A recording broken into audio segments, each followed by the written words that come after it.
You're listening to The Purple Mystic, a podcast for the modern witch, with your host, Natalie Sedgwick.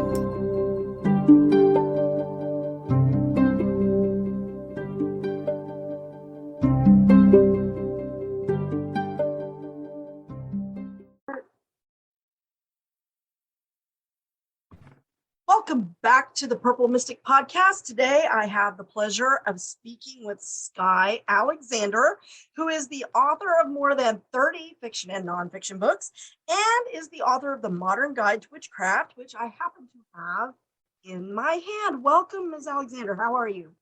I'm great. Thanks so much for having me on. It's good to talk with you. Yes, I'm super pleased to get you on because I don't think I've seen you on too many other podcasts. I was like, yes. Let's get her on and let's see where we can go with this. So why don't you tell our listeners a little bit about your background? How did you come to the path? Because I know you've written some books on tarot and you also have done some books on Feng Shui, which I should probably learn more about. I'm sure my house is an aberration.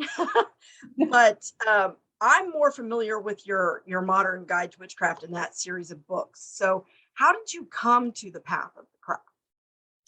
Well, I guess I would say that I was born a witch. I just didn't know it at the time because where I grew up and in the times I grew up, you didn't talk about stuff like that.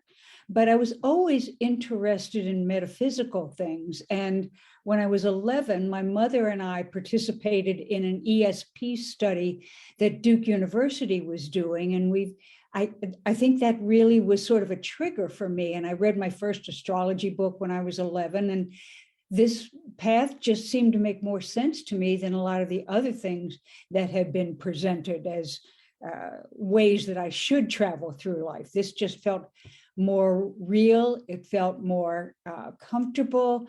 And I guess the sacredness of it spoke to me in a way that conventional religion didn't. That's very interesting because I found that a lot of us kind of come out, I guess, of the broom closet, so to speak, or find ourselves somewhat on this path at such a young age. Usually it's around 10 or 11. That's kind of where I first started going this way. Now, of course, as minors, we don't have a lot of authority. It sounds like your family, though, your mother was very supportive in you finding your own way. Is that true? My mother was always interested in metaphysical stuff.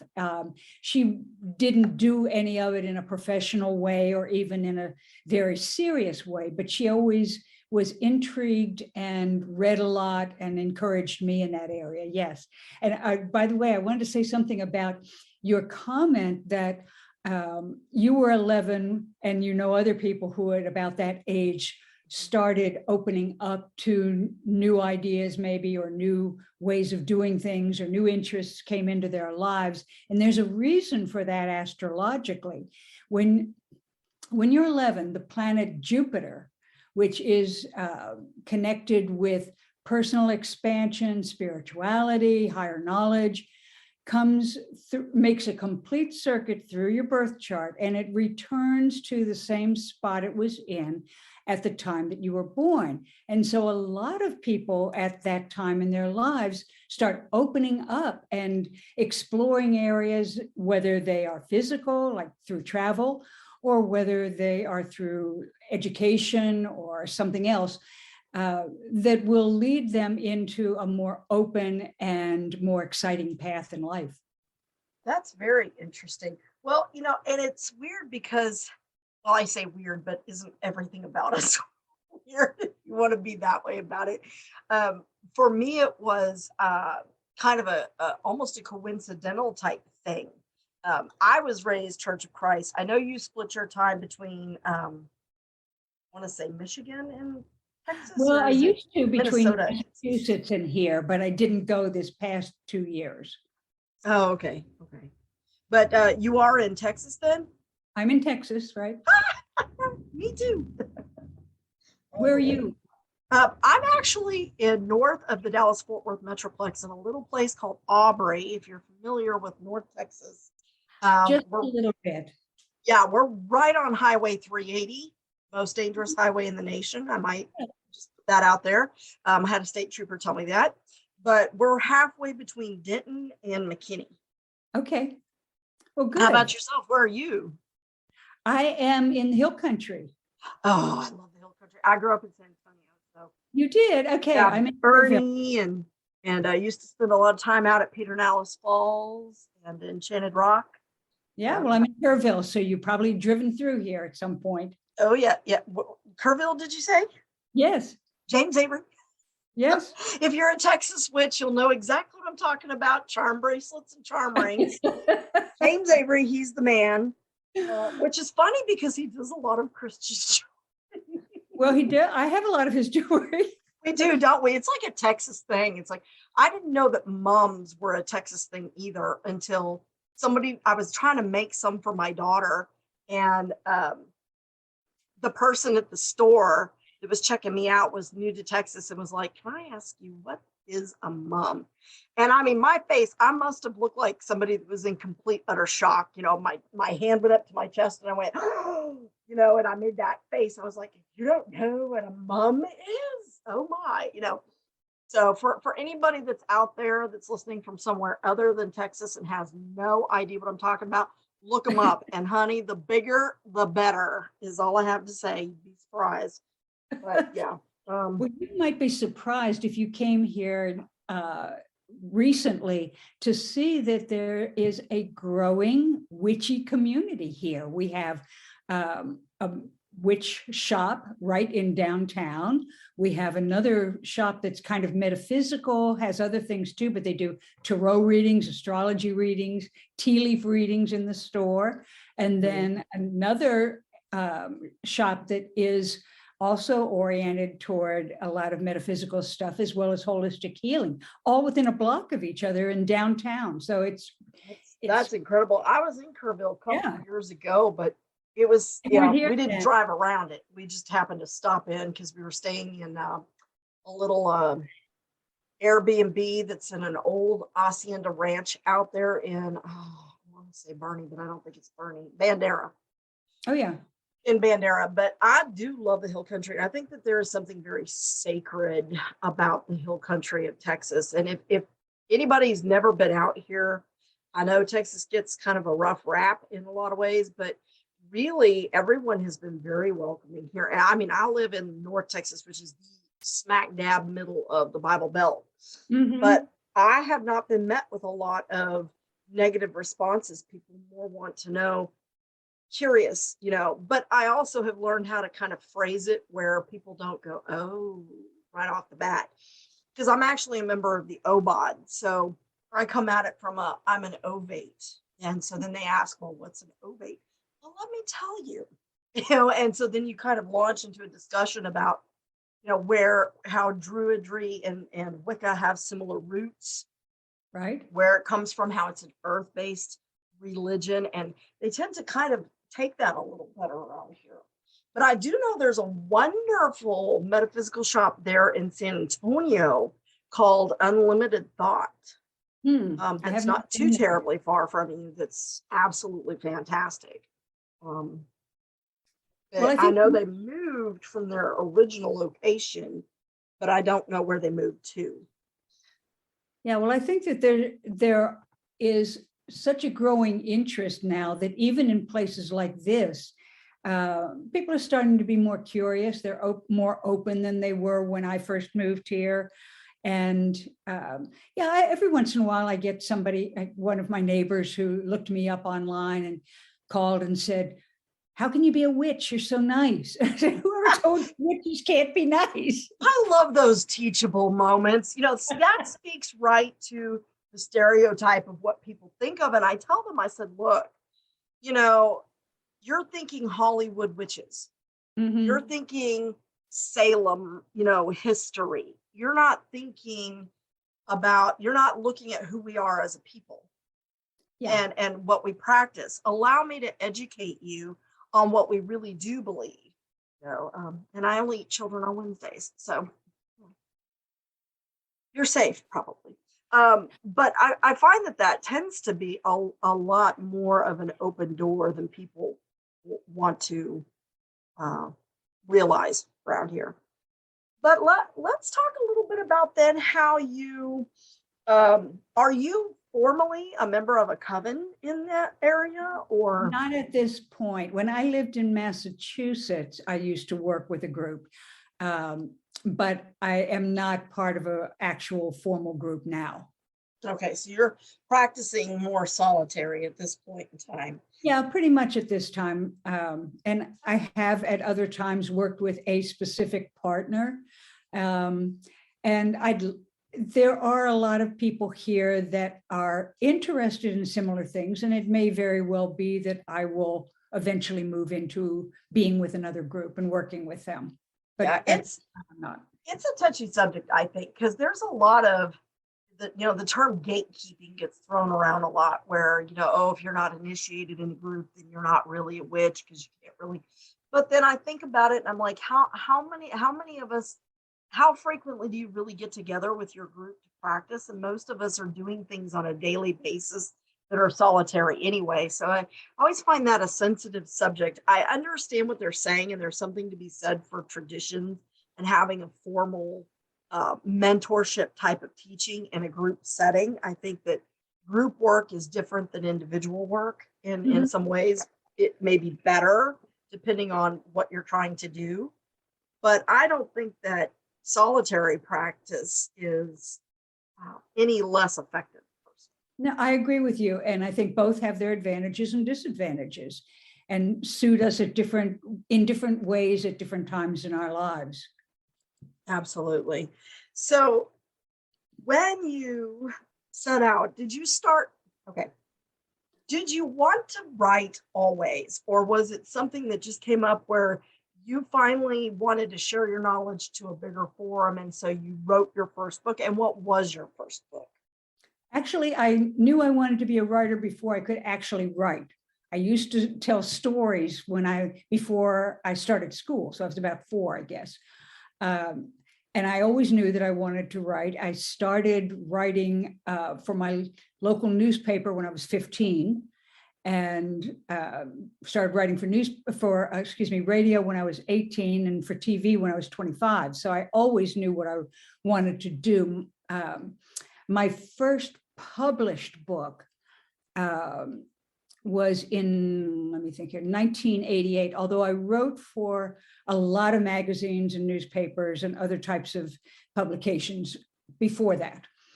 But my first published book was in 88, and it's still in print. It's called Planets and Signs. It's an astrology book. And I've been doing it ever since. I actually have almost 50 now. Oh, wow. Yeah. So quite a few. I know there's a lot to the modern series. And that was where I got introduced to you. A friend of mine gave me the Modern Guide to Witchcraft for my birthday. And it's a lovely book. I have to say, I'm a bibliophile. So I'm the kind of person that like opens a book and sticks their nose into it and sniffs it. That's just me. I do too.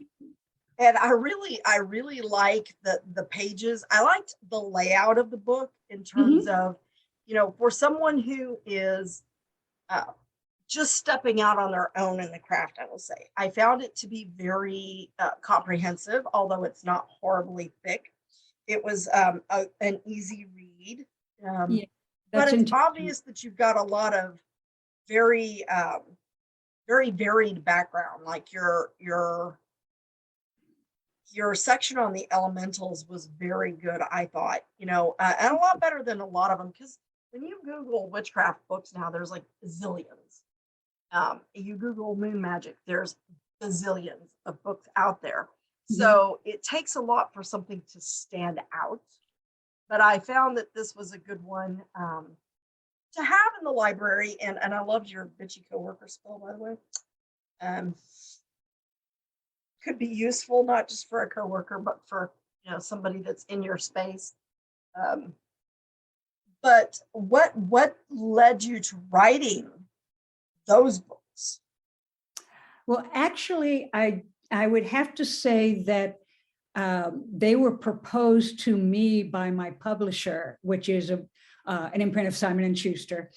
And they wanted to, I had written a lot of other books before this series came out, and a lot of things in various metaphysical areas, as well as, like you mentioned, Feng Shui, which I've done for a long time. And I've been doing astrology for more than 45 years and tarot for probably 25. So when they decided they wanted to do a witchcraft series, I already had a background and a lot of, what should I say, credibility, I guess. And so I was able to bring various things to that series, including, as you, I think you mentioned, there's a tarot book in the series that's done very well also, and one that just came out on Witchcraft and Fairies, and there's a lot of history and connection between that. And I'd written books about goddess mythology. So they came to, and in fact, most of the time, publishers will come to me and ask me if I want to write a book for them. I don't often pitch books to anybody else anymore, except in the fiction area. Now let's talk a little bit about your fiction. Is your fiction a specific genre, or is it just you have lots of stories in your mind and you kind of start putting them on paper and then out comes a book? Both. I do have one that just came out a few months ago that's the first in a mystery series. I like writing mysteries because they're puzzles to figure out. And they're also modern day morality tales where the bad guy gets the comeuppance at the end, and everything works out, which doesn't happen in life, as we know. Right.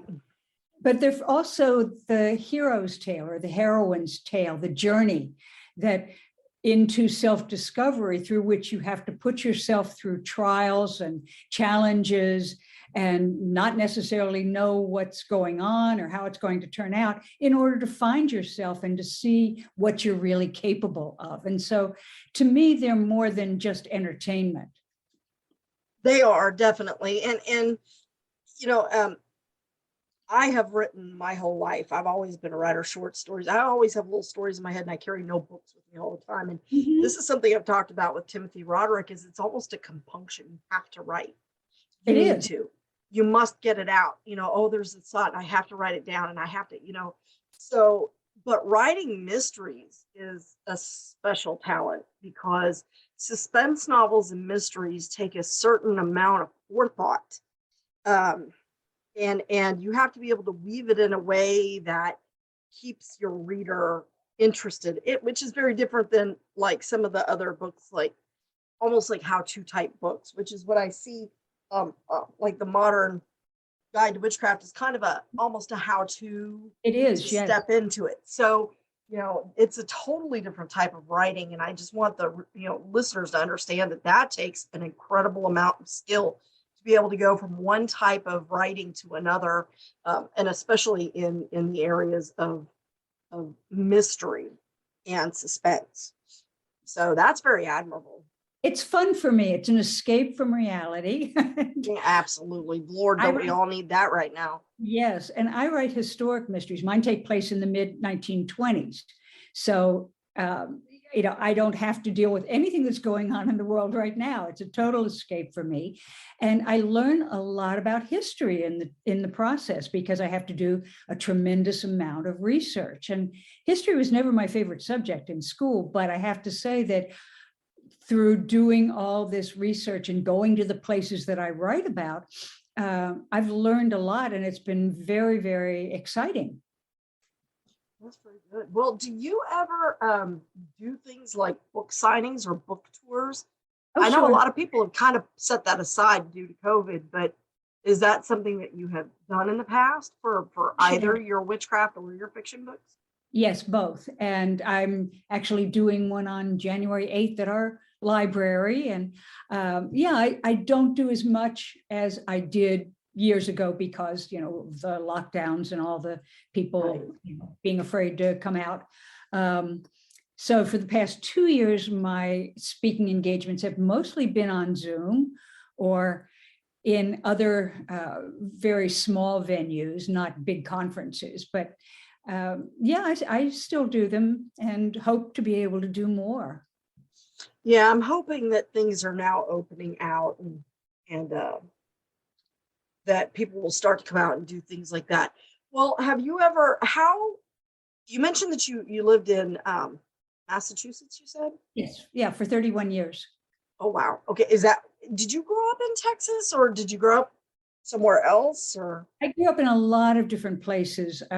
My father's company transferred him every year or two, so I traveled a lot when I was a kid, but I moved to Massachusetts when I was 24 and lived there for 31 years, and I loved it. I still love it. Not this time of year so much. I like being in Texas a lot better now because it's warm, but It's I 80 degrees today, folks, for those of you listening. yeah, I think it's about 70 here. Yeah, December 26th in my car thermostat said 82. Yeah. So yeah. I rub it in. I do. I'm not a big fan of the heat. So for me, I'm like, this is not winter weather. It needs to be at least 50 or lower. But yeah, I know a lot of people that just relish this kind of weather. My husband loves it. And I'm like, nope, this is not winter. This is fake winter. That's okay with me. I had enough snow in my life. I was say after that February snowstorm, goodness. however, I'm sure a lot of people are like, no, we're good with no snow.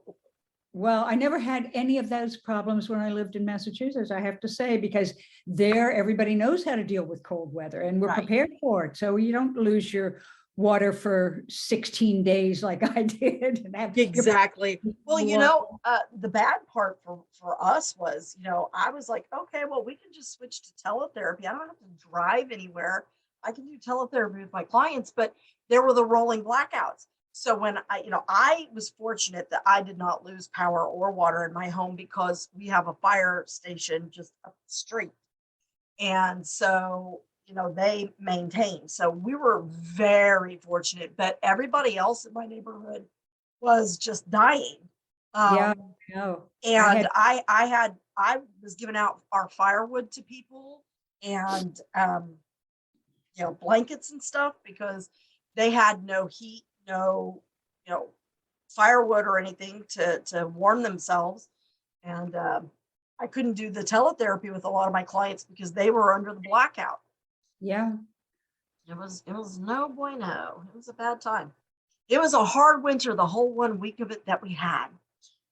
It was. It was. So, of all the places in Texas to go, what brought you to the hill country?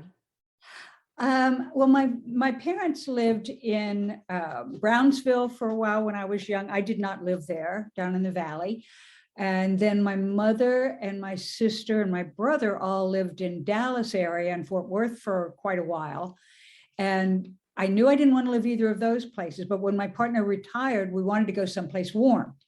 And so we just got in the car and drove from Massachusetts until, well, what we said was we tied a snow shovel to the back of the car. And when people started asking us what it was, we knew we could stop.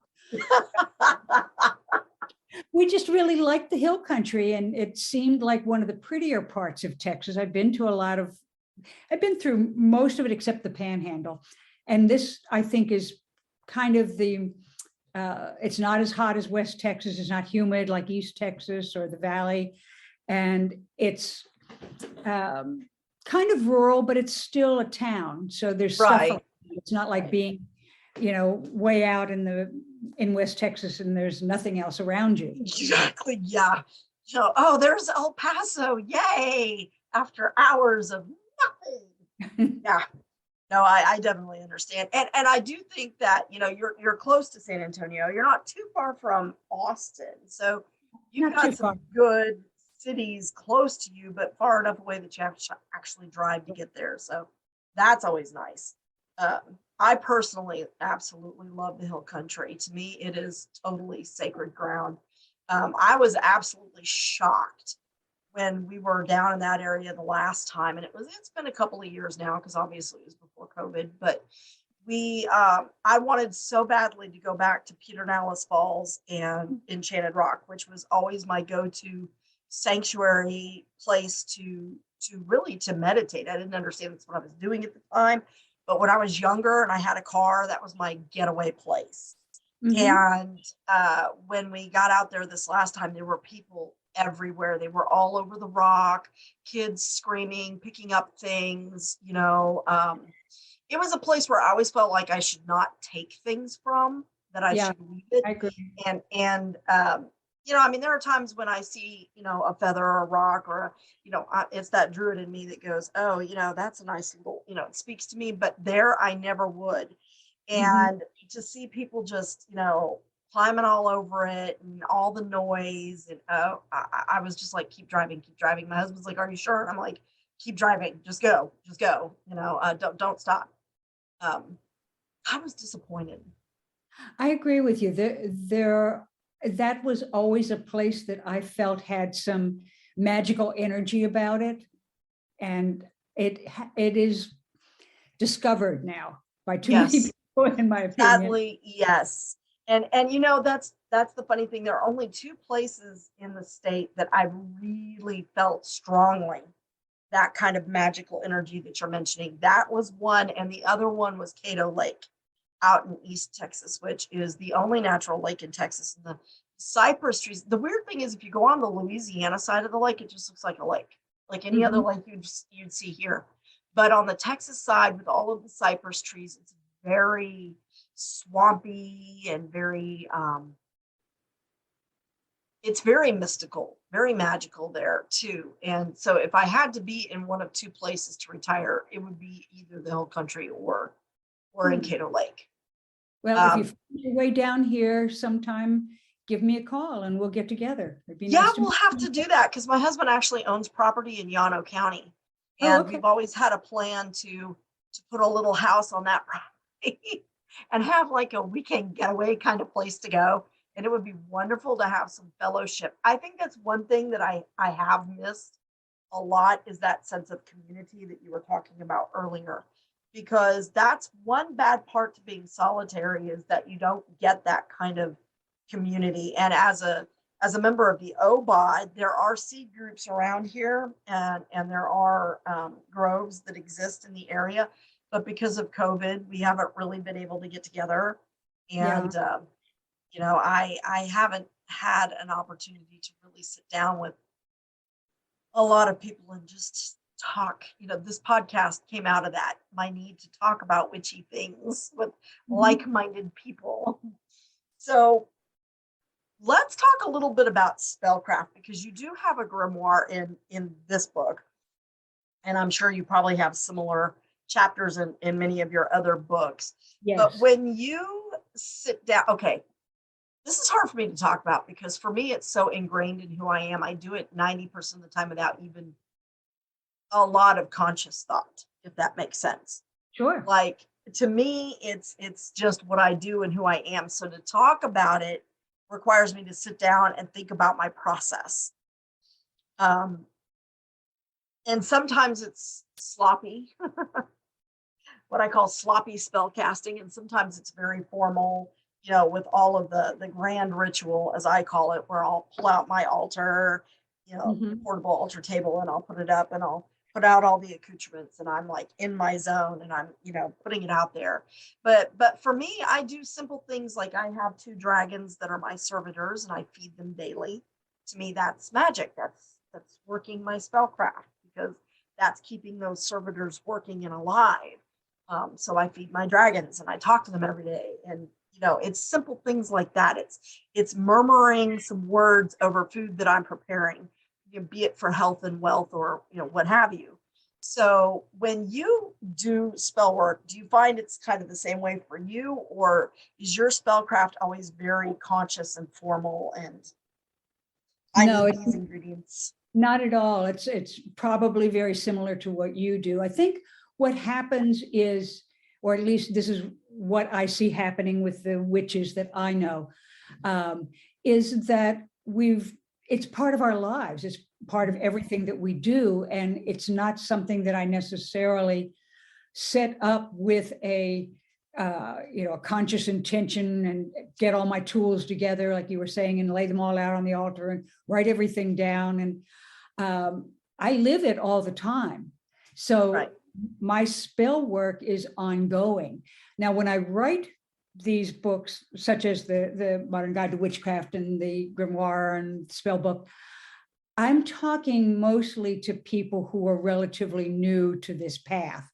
And so I see my job as bringing this esoteric knowledge down to earth so that people who are just starting won't feel intimidated by it. They can get involved right away and they can start seeing results in their lives.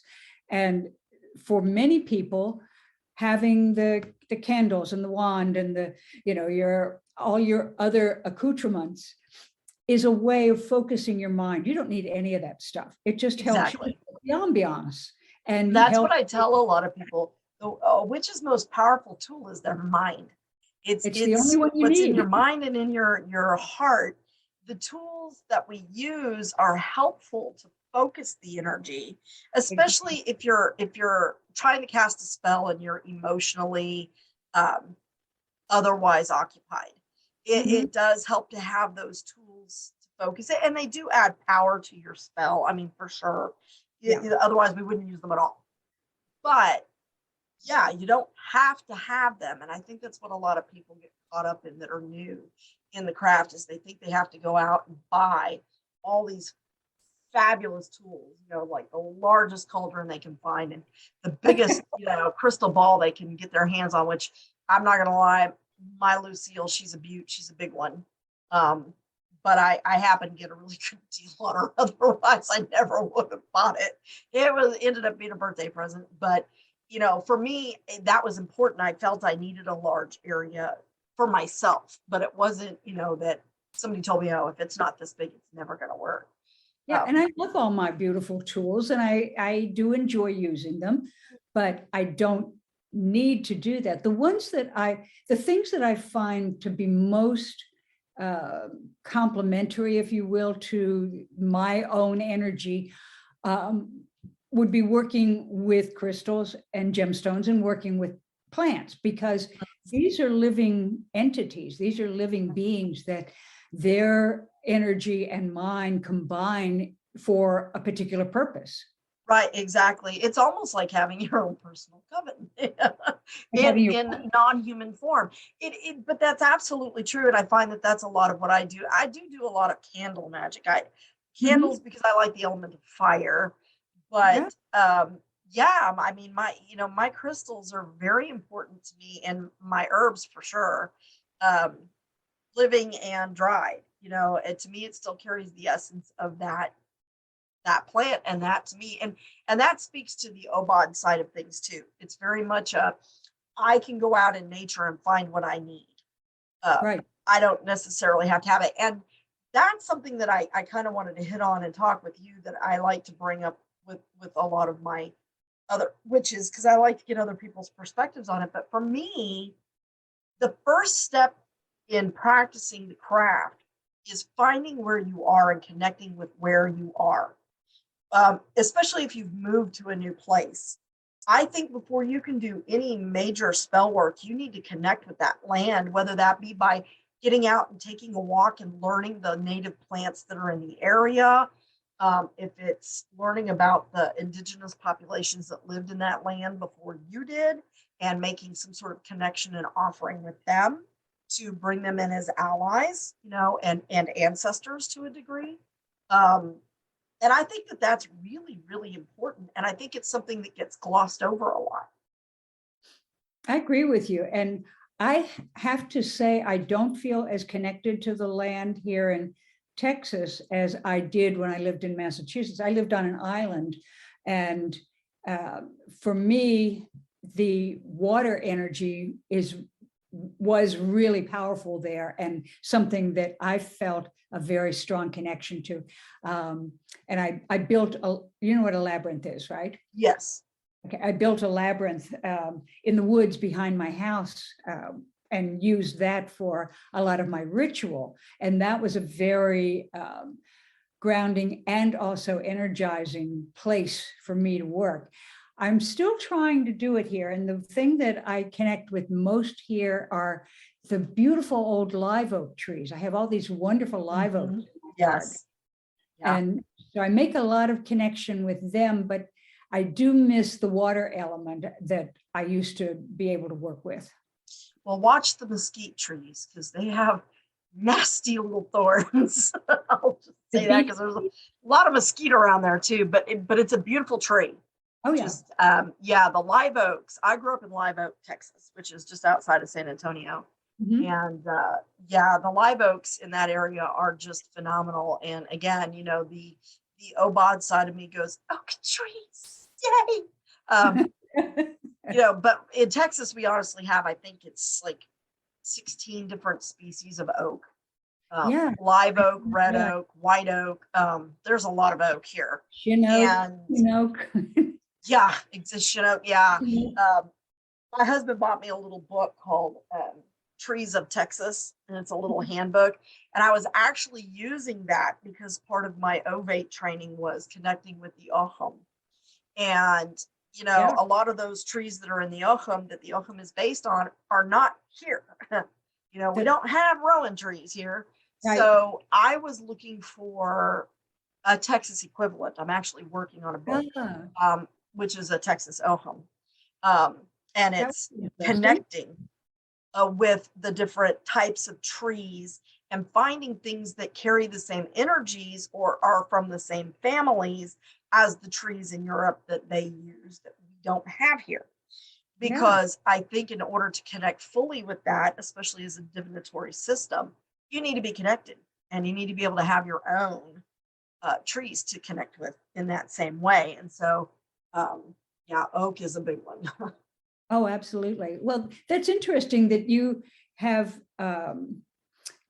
sort of translated the Druids and the Irish their trees into what we would use here as our divination and language system, as the Ogham was.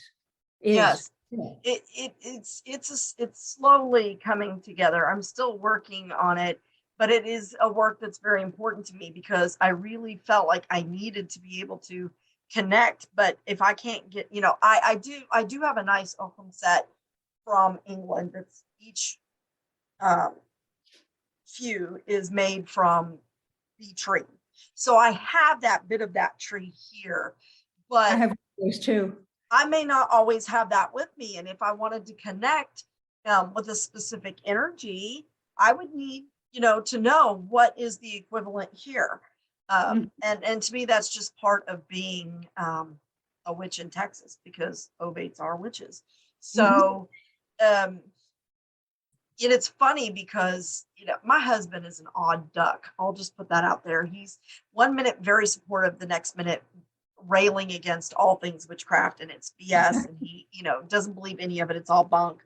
And then I'll get a really nice set of ceremonial robes for Yule or for Christmas. So I'm like, but like I said, you know, he was the one that gave me that book. And that's what gave me the inspiration to really learn the trees and to get to know that. And I think that's a really important part of my craft and my spellcraft personally, because I will utilize items from the trees around here in a lot of my spells. Um, so I do It's think really that's, interesting. yeah, I do think that's very, very important. Uh, since you don't feel as connected to the land here, um, do you think that impacts your practice at all, or do you think that it's so internalized at this point it really doesn't matter? That's a good question. I haven't really thought about that. Um, it probably impacts it somewhat because as we've been talking, you know, about how important place is and being part of the place, connected to the place where you are, how important that is. It probably does, but I also, I find that I work with different kinds of energies here. The energy here is, well, as you know, it's more fiery. And so I'm working more with fire energy and air than I did when I lived on the ocean. Mhm. So it's Absolutely. just shifting my focus, I guess, to a different part of the, well, different part of the elements. I mean, different elements themselves. And two elements that seem almost polar in you know their their nature, Right. water Yeah. puts out fire, so it's, yeah. I can see where that would be a big shift, a big shift. So how long have you lived in the area you're in now, if you don't mind my asking? 16 years. Okay. So you've been there for a while. You've had a I- chance to adjust. I'm sure at first Yeah, it was a little bit of a shocker. initially, yes, but I like it. I wouldn't move back to Massachusetts permanently. I do hope to go back again in the summers, when all this COVID stuff goes Mhm. away. But I really do like a lot of it. Has a lot of deep power in different ways for me. I And think it carries a lot of animal energy with it because it we have a does. lot of little critters out there. Foxes, Yeah, armadillos, which are kind of their yep, own unique I little. have all those guys in my yard. Yeah, we I, have an armadillo that keeps digging in my garden right by my window, and I'll hear him kicking the dirt up and hitting the yeah, window. they're Um, pretty destructive, but I think they're cool. yeah, they're really cool. They're so ugly, they're darn cute. And this little feller, she's fat, fat thing. And they're blind as a bat. I mean, I actually walked Yeah, up on one and flat out picked it up one day because, they're deaf too.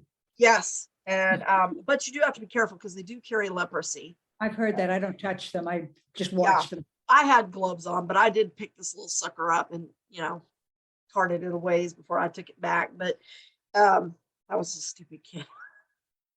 I just thought he was really cool and I was afraid he was gonna get hurt. So but they're really neat little guys. And I like to um kind of utilize their energy for protection spells because they have that armor that Sure. they can roll themselves up in. And so, snagging a little bit of dirt from their, burrow or, just connecting with the essence of them through an image Absolutely. is a Yeah, really I like good, to work with animal magic a lot, and I'm hoping absolutely. in the coming year to be able to do another book in the Modern Witchcraft series that deals with spirit animals and also working with familiars. Do you have a familiar? I do not have a familiar actually. It's kind of funny because my cousin who lives there in Canyon Lake, her dog is her familiar. Uh-huh. And I have friends that have cats that are their familiars. And I have one friend that has a rabbit that is her, but I do not. I have never, but as much as I love my animals, my pets are not my familiars. You know, And um, often they aren't. I mean, not every cat or every dog or every rabbit or horse is a familiar. right. The closest I have come is that I work with the Morrigan. Okay. And I had some crows that took up a roost behind my house. And Mhm. our house backs up to a greenway. We lived here for years upon years, probably about 10 years, and never had a single crow in the area. And then when I started working with the Morgan, we got two, a mated pair. Now Huh. there's like eight. It went from an attempted murder to a full out murder. Um, and my husband's totally convinced they're here because of me. But I do feed them, and I go out and talk to them, and they come very close. But but I consider them more chums than I would familiars. You Yeah. know, Yeah. um, I do watch them, and I do think they give me signs. I know when Right. something's going on with the weather, but I think it's just I'm in tune with their behavior. I really like crows. I wish I had some. I don't see them here very often. I love them. I have always liked them. We get a lot of grackles too, Yeah. which are from the same family, but they're a lot smaller and not nearly as aggressive, I don't think, as Yeah. crows. But we get crows, ravens, and blue martins, purple martins, or grackles, as they're known around here. You know, quite a bit. And you do get a lot of grackles down in your area, but more Yes. like in the San Antonio area. We always had a lot of purple martins out there. Hmm. Um, but I'm sure you'll be seeing some. I'm sure they're about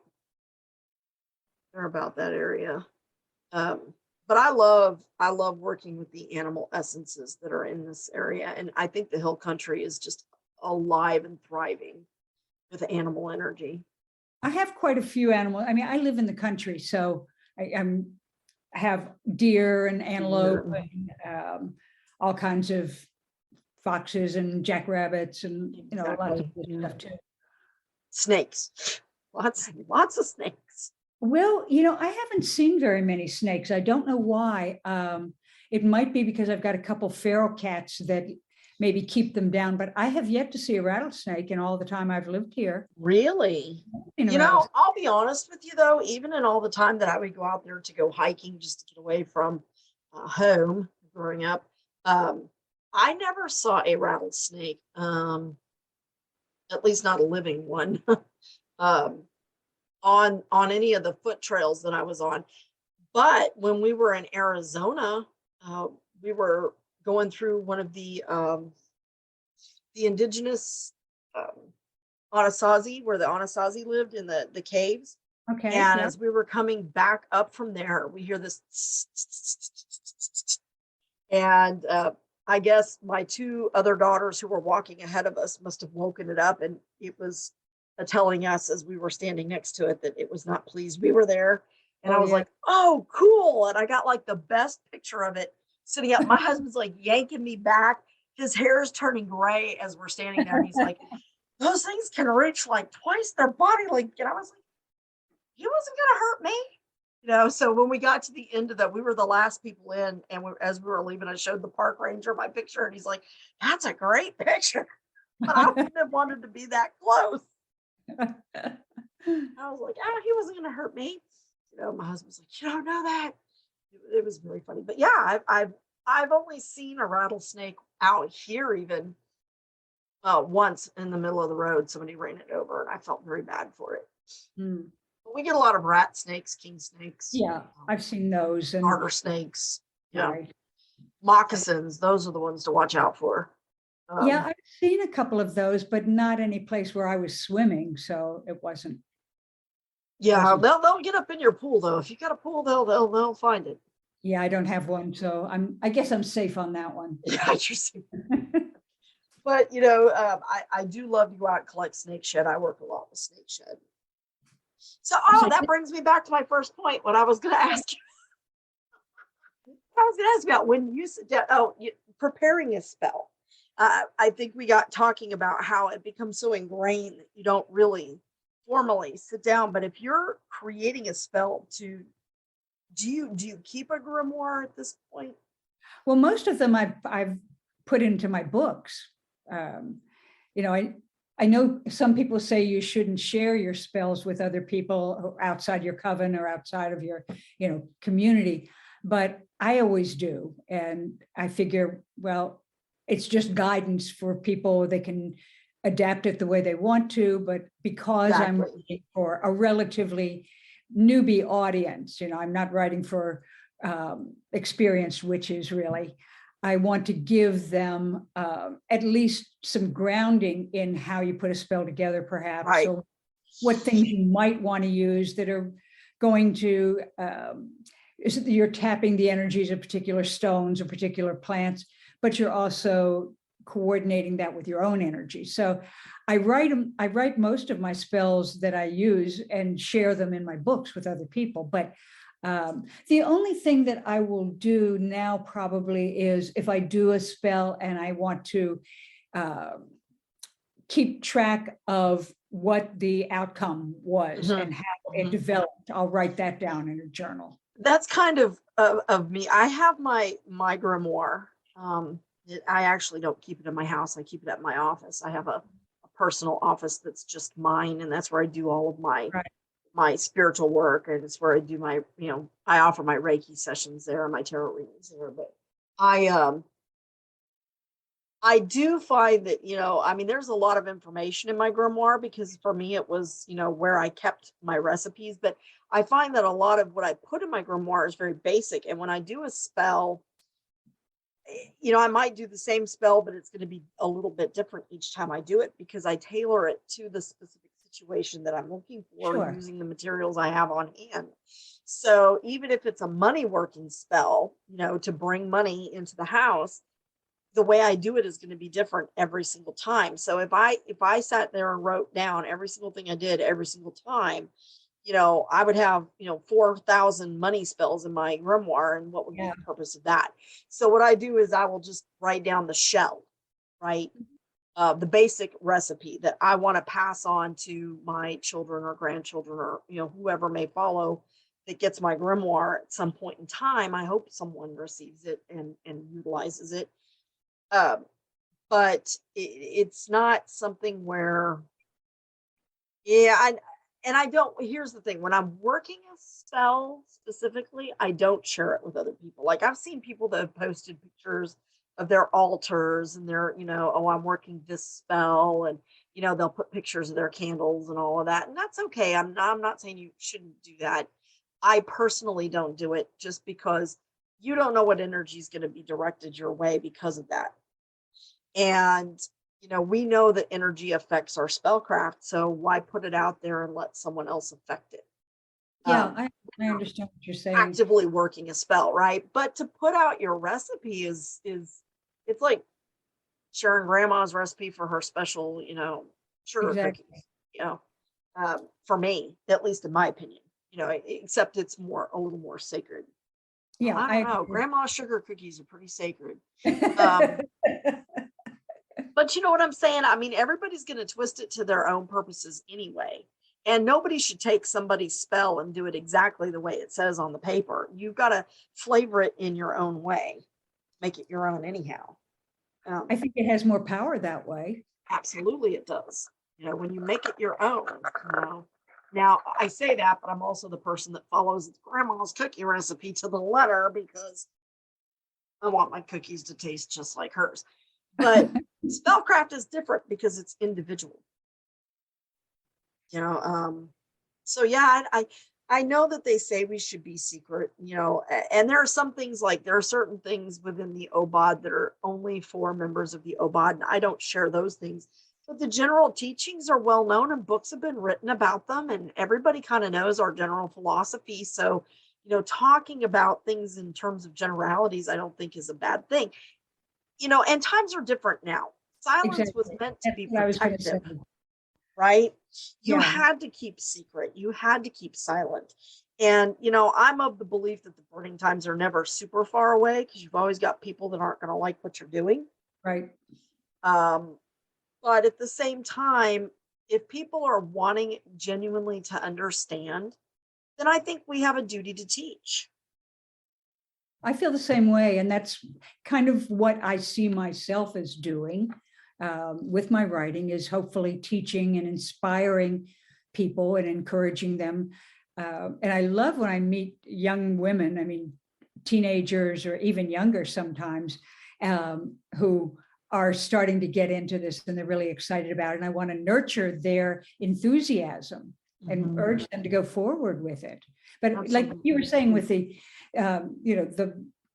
in the past, you did risk being burned at the stake if your grimoire was found, which was why so many magical workers of all stripes wrote in code, because Right.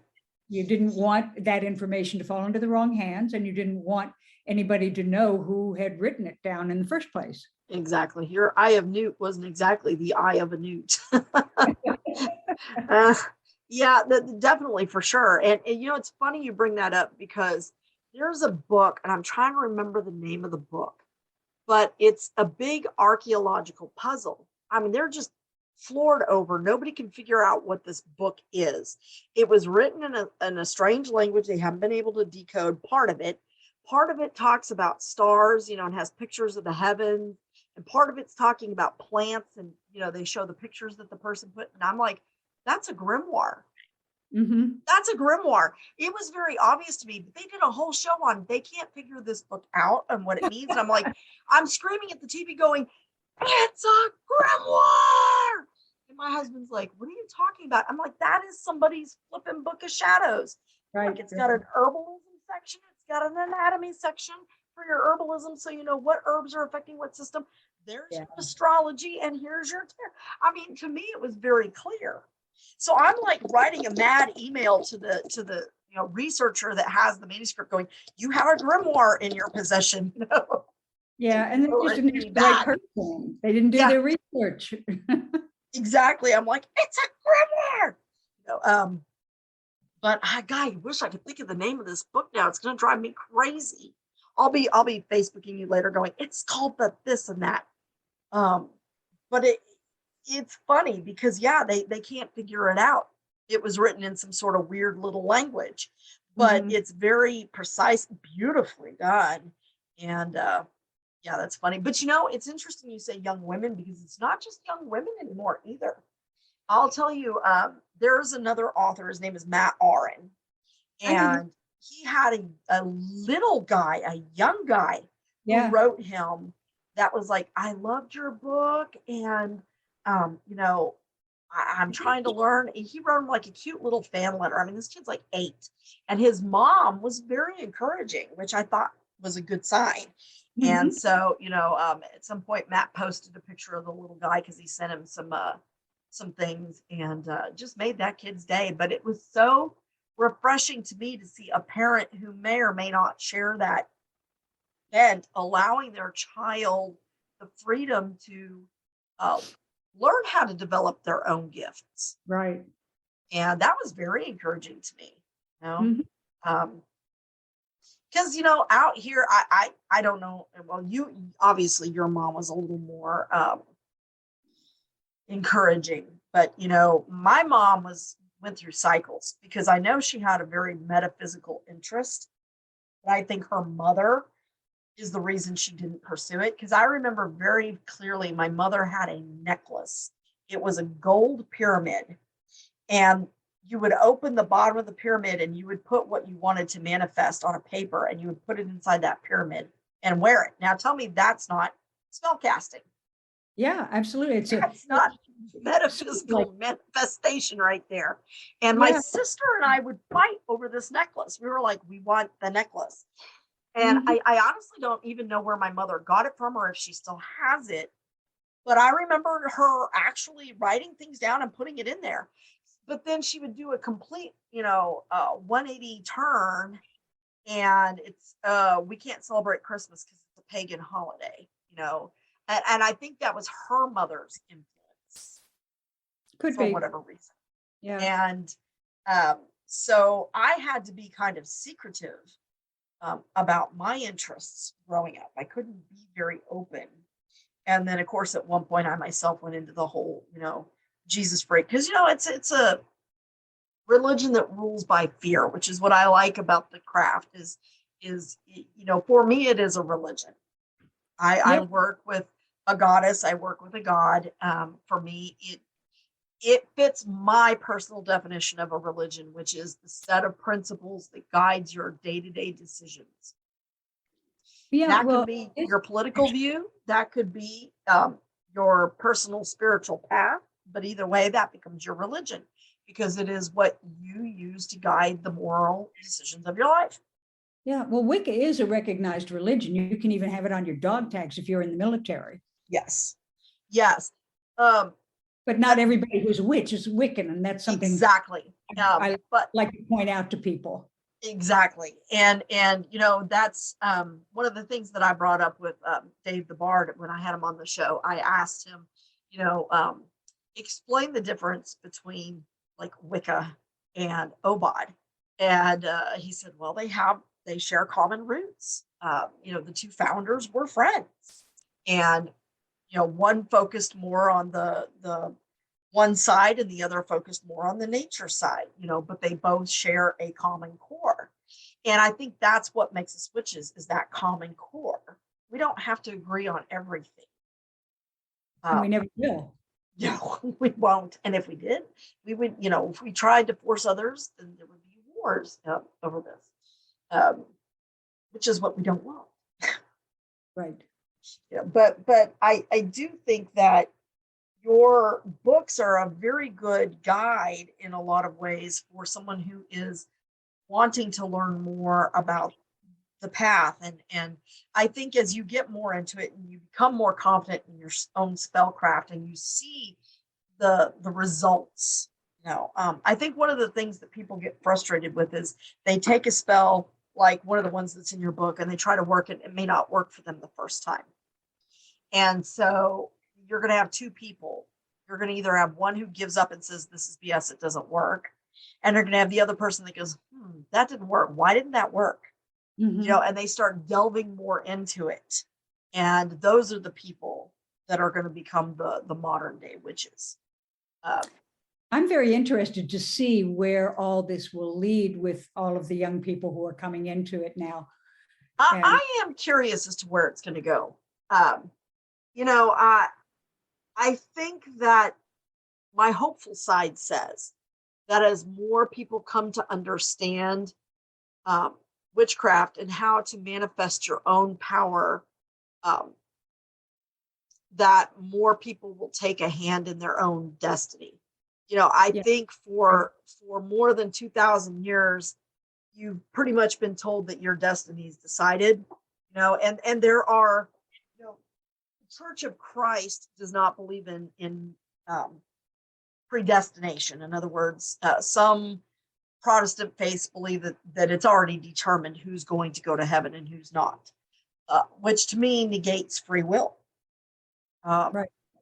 Then there are others that say, no, you have to earn your way into it. And that's the Church of Christ that believes, they're in that vein of theological thought processes, that you should live the best life that you can to be deemed worthy to enter into the gates of heaven. That makes sense. So it is my hope that as more people understand that they can have a hand in their destiny, they can manifest abundance, they can manifest things that they want of their own power, because everything around us is energy, and energy can be manipulated. If you don't think energy can be manipulated, then better turn off that light you're utilizing. And people hopefully then use their energy and their intentions more wisely and absolutely with more overall awareness. So that, because what a lot of people don't understand is you're manifesting your life all the time anyway, whether you're doing it consciously and intentionally or whether you're just doing it randomly. And a lot of people who are doing what we might call black magic don't even know they're doing it. I mean, if you if you've ever grumbled or slipped somebody the finger that cuts you off on the road, guess what you've just done? If you curse somebody, then that's black magic. Now, you probably don't have a tremendous amount of power and focus when you're doing it, so you don't cause as much trouble as you could. But I don't know about that, because I've seen some people use some pretty, strong intentions with the FU. But I think that once people understand also that, well, this is a Wiccan concept, it's not necessarily across the board for all witches, but that whatever you put out comes back to you. We're all connected. And so anything that you do to somebody else, and Jesus talked about this too. It's not only in it's a rule of physics that every action has an equal and opposite reaction. Yeah. If you throw a rock and a stone, that way, a stone into a pond, that wave is going to go out and it eventually hits the shore and bounces back towards the source. So, I'm not how should I put this? I don't follow the rule of three specifically. But I do think that you need to be mindful of what you're putting out there, because some level of it will come back to you. Right. And sometimes it's more than three. Exactly. Well, I had a very good friend named Fran Lawrence. I have a very good friend. I'm going to say had like it's past tense. I have a very good friend named Fran. We aren't in as much touch as we used to be, but that's partially my fault. I just haven't reached out. But she explained it to me like this. Her opinion of it was, the threefold isn't necessarily 3 times stronger. It affects the 3 aspects of your life: mental, physical, and emotional. And I thought that's a very interesting thought. Yeah. That made more sense to me. right? Because if you look at the physics of it and throwing the rock in the pond, yes, it's true those waves come back, but they're usually not as strong as what went out, right? So I don't think it's going to come back to you 3 times as strong, but it can affect you in 3 different ways or in Right. 3 different manifestations of, and so if you're going to do something, you need to, one, understand the consequences. And sometimes it's not possible to know the full consequences. There may be unexpected consequences that come out of that, and you need to be willing to accept responsibility for that and understand that may happen. There may be things that come out of that you didn't even think about. Yes, I agree with you. And that, what you do to one person, yes, that person might be your focus, but that person doesn't live in a vacuum. They have family, they have friends, they have coworkers, they have other people in their lives that will also be affected by what you do. True. And I think that's what's important for us to understand, that there, as you were saying earlier, everything is energy. We're all energy. We're all connected. Everything is, well, intertwined. Everything, part of the whole, part of the source. Right. We're all a part of that golden web of life and creation, and we create as we are created. So, and that's not to say that there aren't bad people in the world, because we all know that there are just bad people. Usually end up being serial killers. Fortunately, I think there's fewer of them than there are of people who generally try to be good and kind and work towards harmony. Right, I agree with you. I think most people are trying the best they can. They may be misguided, but they are doing. They may have undergone trauma that impacts their haven't we all behavior, and exactly, we all have. So it's for me, this is a healing path. Yes. Because to be able to heal others, you have to be able to heal yourself. And in order to heal others, and to heal yourself, you have to understand the trauma. So for me, it's a healing path by reconnecting the energy of the earth and the sky and air and fire and water. It's a path of bringing those things into yourself and understanding how to transmute those into something that will be abundant. I personally, my personal opinion is there is enough abundance within this planet for all of us to live an abundant life. Of course. It's just that people need to be open to receiving that, first of all, and to believing that they deserve it. And also, I think, willing to share aspects of it. Not saying you have to give away everything you earn, or that you have to, but giving back to the community, I think in some form is vital to your continued abundance. That's my personal opinion. I'm sure there are people who will disagree. But whether you're giving back as monetary, whether it's of your time, whether it's of your talent, whether it's of your ability to put out a good book that guides someone else on the healing path, if it's whatever. Well, here's one of my weekly spiritual path rituals. I go to the supermarket and I look around and see if there's somebody that needs my help. For example, maybe there's an old person who can't stoop down to the bottom shelf to get something, or somebody that looks kind of sad, and they're in the cat food aisle and I'll ask them about their pets, or, I always try to make this part of my regular practice, just to try to make somebody smile or help them in some way, in some ordinary fashion. Exactly. Now, one thing that I did want to bring up that I just thought was so darn toot and cute, because my friend Fran had suggested to me at some point that I write a book about Texas witchcraft in specific, how living in Texas impacts my craft. And I thought that's a great idea. So I'm working on it. But in your book, I highlighted darn near the entire section. You have one of my favorite things that I love to point out to people: Texas pentagram. Texas can be what? The pentagram. The Oh, Texas yeah, they're pentagram. everywhere. If you travel to Texas, you'll spot pentagrams everywhere, won't you ever? Yeah, Absolutely. that 5-pointed star's right on our flag, isn't it? So, and people put them on their houses as decorations, and Yeah. they're on our boots that we wear. And I think that it's so funny that people overlook those subtle little signs. Well, Uh, there's one in the pavement, different paving stones in the center of our town, right in the middle of town square, a big one. Love it. Been Everywhere. there, seen it. Yes, ma'am. Yes, yes. And it's one of those things that I just think is absolutely the funniest thing on the planet when you point out to people, well, that person's, look at that. We've got a pentacle right over here, right on their wall.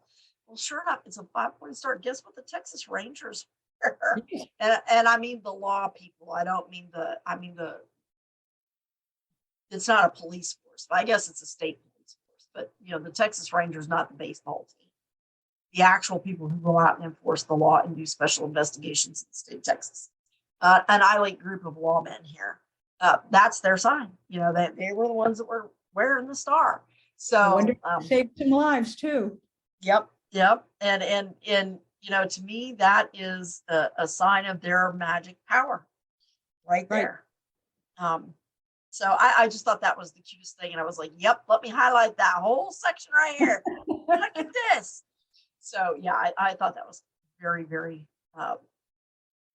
to the point. And it was kind of fun to chuckle over that because I don't think many people think about that very much. But stars are, we are the Lone Star State. Right. So it's, hey, that might be a good title for the book, Lone Star Magic. Could be. Sounds good to me. Harnessing the power of state of Texas. Well, I encourage you to do it. I think I'm going to have to do that now. But, it's funny because, that was one of the things that she and I just kind of chit-chatted about is how does living in Texas impact your magic versus living. I've never really lived much of anywhere else. I was born in Colorado, but we moved to Texas during Christmas break of my first grade year. Mm-hmm. So I pretty much lived here my whole life at this point. And so I haven't had the opportunity to go out and really experience the magic of other places, but I can't imagine that it would be the same. It is similar. I don't think it's the same. But one of the things that I noticed when I first moved here was the strong Native American, mm-hmm. mostly, I guess, around here, Comanche and Cree. Yeah, right. They're in the Kickapoo. I think the Kickapoo lived in your area too. Yeah, maybe. But the reverence for the land and the spirit, spirit guardians, the ancestors. I saw some of that blending in here with, some of the other types of witchcraft. Yes, because what a lot of people don't. I think a lot of people understand that Native Americans had medicine men and medicine women who were like the healers of their tribes, right? But they were so much more than that. They were counselors, they were the wisdom seekers, and they had the connection to the Great Spirit. And I think that kind of energy is very much alive, especially in the Hill Country, not as much, in the big city of Dallas per se, right? But in the Hill Country, for sure, I think you get a lot of that sense. Yeah, and that was something that I noticed immediately when I came here that was different from being in Salem, Massachusetts, for example. Mm-hmm. Yeah, for sure. I know that there's a number that you can text. Like if you send a text with your address or a zip code, it will tell you the indigenous populations who inhabited your land. When I first started my ovate work, that was something that I did because, like I said, I was trying to connect more with the land. And somebody told me about that neat little number. And so I looked up who lived on this land before we did. And it was really cool. It was really neat to find that out. I'm trying to find the number because I put it in the description, but I'm not finding it now. There's also an app, but I think they're still working on the app. Well, when you find it, you can email it to me. Yeah, absolutely. And I know I've texted it a few times, so I'll find it. It's around here, and I'll send it to you. But I'll also put it in the description for anybody else that's interested in knowing that, because to me that was step one for kind of getting to know. Oh, here it is. The number is 907-312-5085, 5085. Okay. And all you do is just text your zip code or your city and state separated by a comma, and it will tell you what populations were there. Cool. So I find that a very helpful step for, getting to know that. And that's very much true in the hill country and in East and West Texas too. Not so much up here unless you're out around the lakes and in the city is just grown up so much around here. It's yikes. But so I know that we've been on for quite a while. I know I told you I would only take an hour of your time, but I do want to ask you about the Feng Shui, because I know that there's a lot of people that are, there's a lot of debate within the community as to whether or not we should take on practices that are not of our specific cultural background. And so I think that keeps a lot of people from exploring some of the other pathways like hoodoo and Feng Shui and things like that can be very useful. And for me, it's to me, if it's out there, then the wisdom is already there. Exactly. And but I don't think God wants us to separate ourselves. Right. But the practice of Feng Shui in China, for example, is not quite is different from what we mostly use here in this country. And part of that is because for us, Feng Shui is fairly new, right? Where they've been using it for thousands of years there. So they could design their whole cities and their everything, their roadways around the Feng Shui concepts, whereas we have to adapt to what we've already got.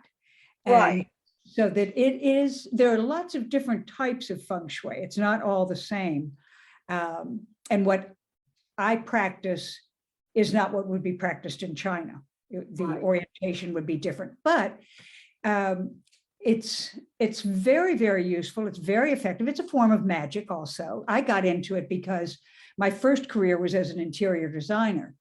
And so I just naturally found that I was doing the stuff that I later learned was good Feng Shui just because it was good design. Right.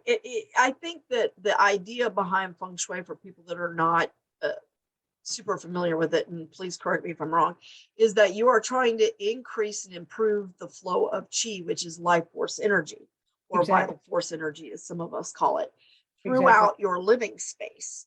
Right. By eliminating dark areas within the home in which negative energy can manifest.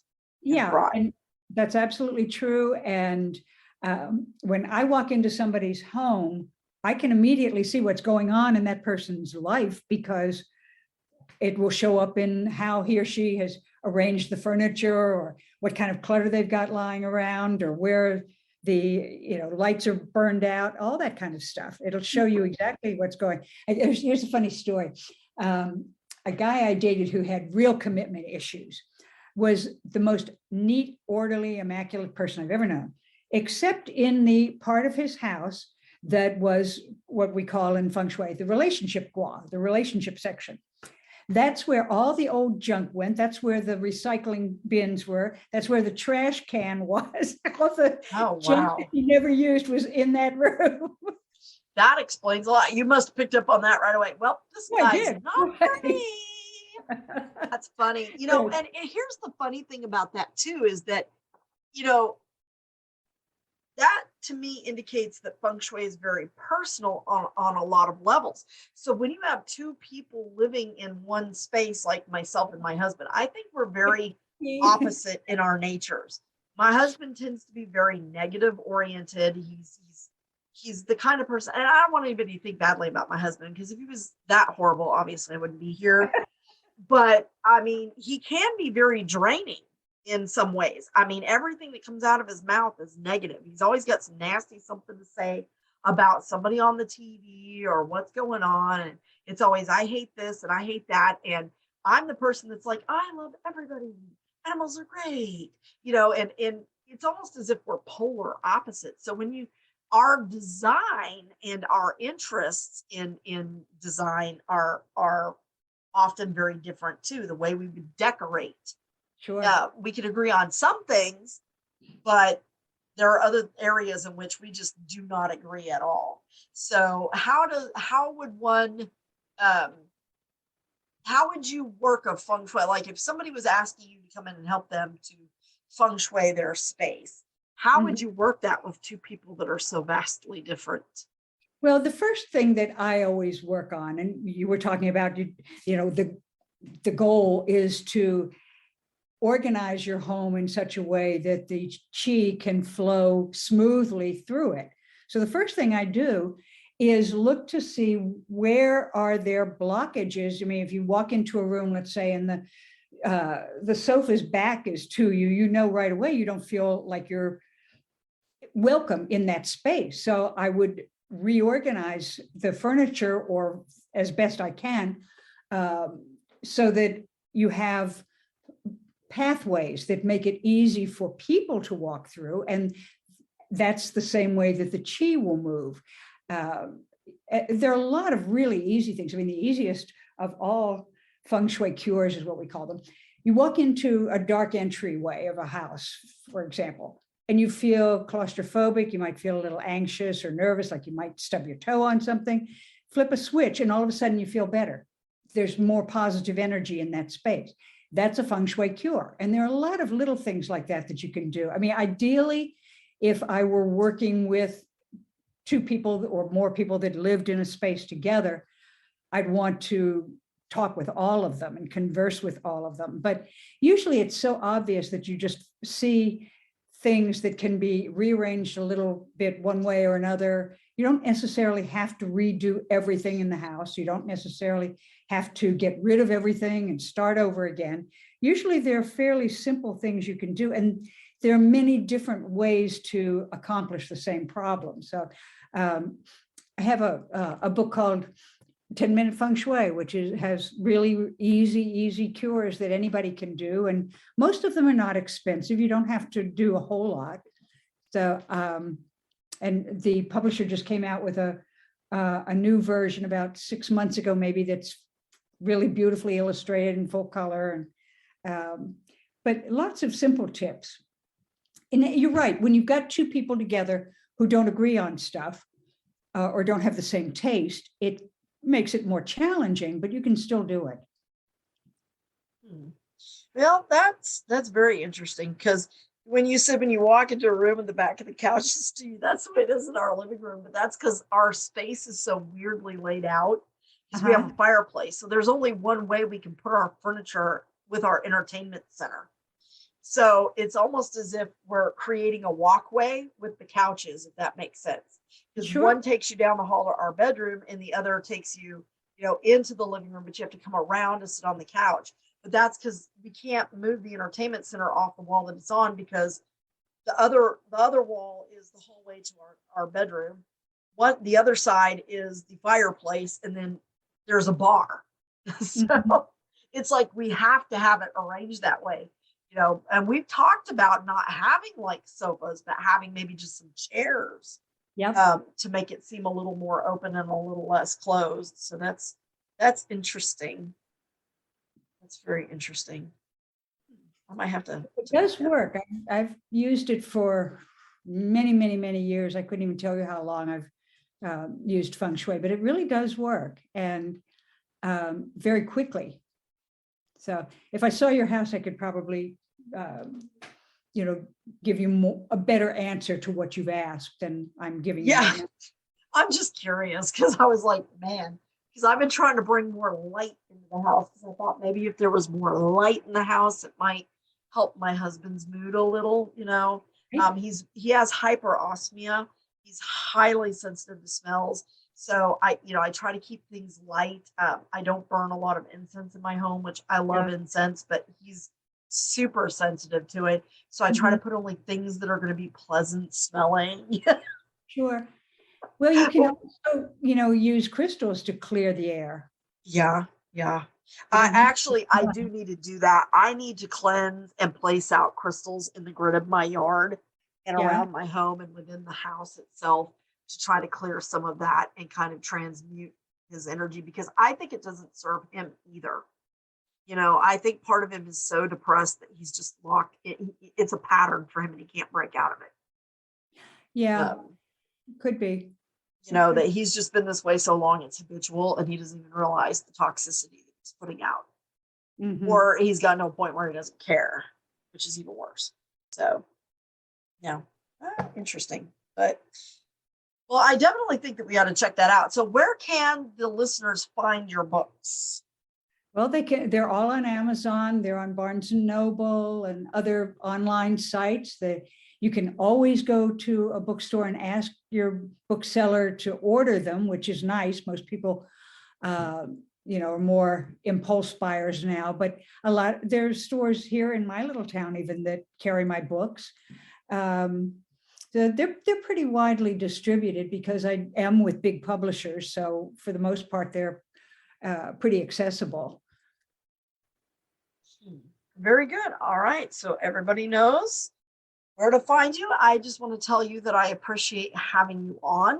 Well, thank you so much. It's been fun just to talk, and I'm going to have to get down that area. If you're ever up in the Dallas area, holler at me. There's lots of metaphysical shops up here we can go scope out. In fact, they opened a new one in Denton just this year that I haven't had a chance to go and check out yet. So, well, I'm really thrilled we got to talk and to meet you this way, and maybe we'll get to meet in person sometime.